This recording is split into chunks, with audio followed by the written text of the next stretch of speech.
Assalamualaikum warahmatullahi wabarakatuh. Apa kabar teman-teman semuanya? Jumpa lagi dengan saya Lisa Fitri di ruang kreasi jurnal ilmiah. Baik, pada kesempatan ini kita akan mempelajari tentang cara mengetahui jurnal tujuan atau cara mencari sebuah jurnal. Dimana kita saat memiliki sebuah naskah, tentu kan kita harus tahu jurnal mana yang tepat untuk mempublikasikan naskah kita. Nah, di sini tentu saja ada dua cara. Yang pertama, saat kita telah mengetahui nama jurnalnya, kita bisa masuk langsung ke websitenya dengan dicari di search engine. Dan cara yang kedua, kita bisa masuk ke websitenya Ristek Brin, yaitu Sinta ya. Di sana akan ada nama-nama jurnal yang bisa kita cari satu persatu sesuai dengan rankingnya.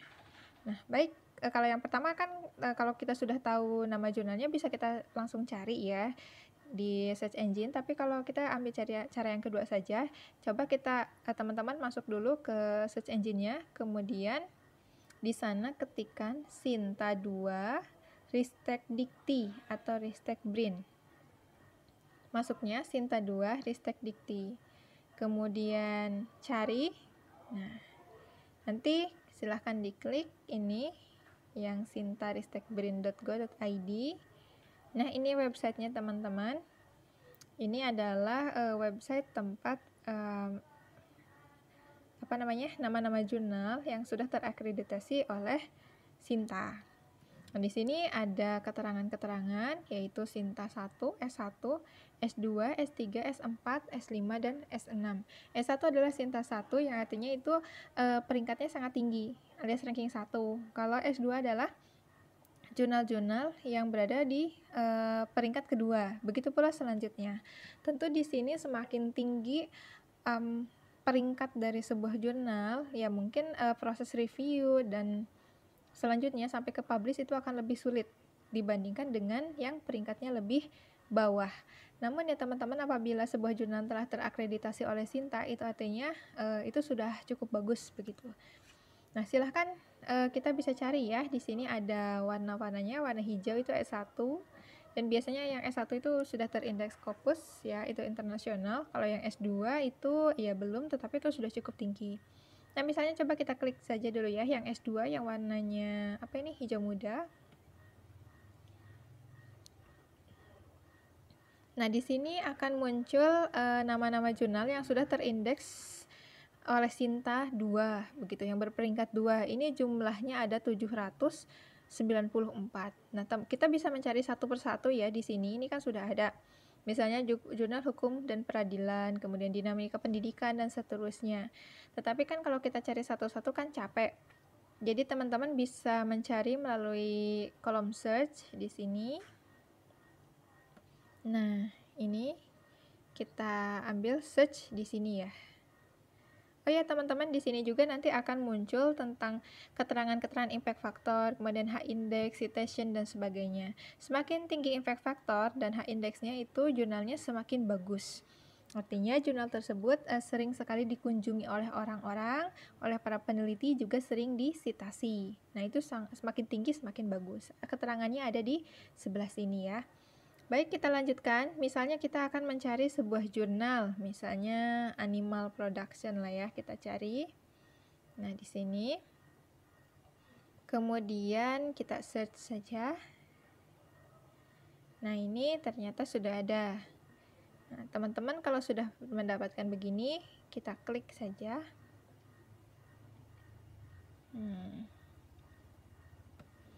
Kemudian di sini ada juga websitenya, editor dan sebagainya begitu.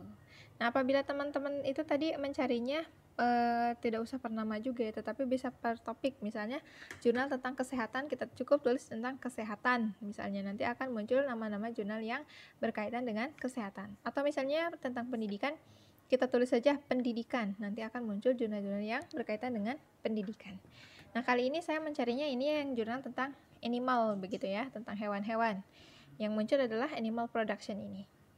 Baik teman-teman, di sini ternyata ada keterangannya bahwa jurnal ini diterbitkan oleh Fakultas Peternakan Universitas Cina Sudirman. Nah, di bagian kiri di sana ada website.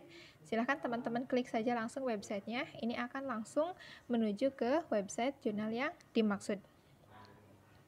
Nah, ini ternyata ini adalah website Jurnal Animal Production. Di sini teman-teman bisa melihat yang pertama kali itu adalah focus and scope-nya, fokusnya dulu. Silahkan diklik. Nah, di sini ada keterangan-keterangan jurnal ini tuh menerima naskah tentang apa saja sih begitu. Apakah tulisan kita itu cocok untuk dimasukkan ke jurnal ini atau tidak? Coba dilihat. Ternyata skopnya dari jurnal ini tuh animal breeding and genetic. Kemudian yang kedua animal reproduction and physiology, feed and nutrition, animal products, animal biotechnology, dan selanjutnya. Nah, kalau seandainya naskah kita cocok dengan topik-topik ini, berarti bisa kita submit ke sini. Tetapi apabila tidak, bisa kita cari jurnal yang lainnya. Kemudian di sana juga bisa dicari yang namanya bisa author guidelines ya. Ini petunjuk-petunjuk bagi para penulis. Semisal begini. Nah, type of papers, jenis naskah yang dimaksud adalah original article. Jadi jurnal ini menerima artikel yang asli begitu, yang belum dipublikasikan. Kemudian bisa juga short communication, ada tulisan pendek, ada juga naskah review. Nah, sementara misalnya untuk paper submission, untuk pengajuan naskahnya, nah dilakukan melalui website ini atau misalnya mengirimkan melalui email ini. Nah, nanti di sini ada keterangan-keterangannya. Kemudian ada juga penjelasan tentang bagaimana reviewnya dilaksanakan. Di sana ada di review proses. Kemudian structure of manuscript. Jadi manuskripnya, naskah kita itu harus ada apa saja sih? Ada title, ada judulnya, kemudian ada nama author, kemudian ada abstrak, ada pendahuluan, ada research method, metodologi, ada result and discussion, dan selanjutnya. Nah, ini bisa kita temukan di author guidelines begitu. Kemudian kita juga bisa melihat apakah jurnal ini berbayar atau gratis. Biasanya kita lihat di publication charge. Nah, ternyata jurnal ini tuh berbayar alias tidak gratis, sehingga untuk domestic author, untuk penulis dari Indonesia, dikenakan biaya Rp1.350.000 begitu. Kalau seandainya kita tidak mau jurnal yang berbayar, kita bisa cari lagi jurnal yang gratis dengan mencari di Ristek 2, Sinta 2 Ristek Dikti itu ya. Kemudian teman-teman dari sini juga ya bisa kita lihat misalnya plagiarism policy gitu. Jadi aturan-aturan plagiarisme yang diterapkan di jurnal ini, kemudian yang lain-lainnya seperti apa bisa teman-teman baca di sana. Dan yang paling penting saat kita sudah mengetahui jurnal tujuan kita, jangan lupa cari template. Nah, di sini pasti biasanya ada yang namanya jurnal template. Nah, biasanya naskah itu harus kita sudah sesuaikan dulu dengan template-nya. Jadi biasanya sih yang pertama kali dilihat oleh editor itu adalah satu, topiknya apa, begitu sesuai atau tidak. Yang kedua, daftar pustakanya oke tidak. Kemudian yang ketiga biasanya adalah langsung ke tulisannya sudah rapih nggak sih, sudah sesuai nggak dengan template jurnal yang dimaksud begitu. Nah, biasanya kalau yang lebih rapi itu biasanya lebih mudah diloloskan untuk ke tahap review. Jadi sebelum review isi, jadi ke template dulu, ke tampilan dulu begitu. Misalnya kita coba unduh dulu. Nah, ini template-nya seperti ini. Nah, teman-teman, di sini ada keterangan-keterangannya. Jadi harus seperti apa sih naskah kita itu begitu ya. Nah, abstract should be written in one paragraph. Informative dan seterusnya should be between 200 dan 250. Jadi maksimal 250 kata, tidak boleh lebih. Begitu. Kemudian harus ada keyword. Nah, kemudian abstrak juga harus ada bahasa Indonesia. Lalu misalnya di sini introduction gitu. Jadi istilahnya harus menggunakan introduction karena ini jurnal yang berbahasa Inggris. Terus kemudian di sini ada yang namanya material and method dan selanjutnya.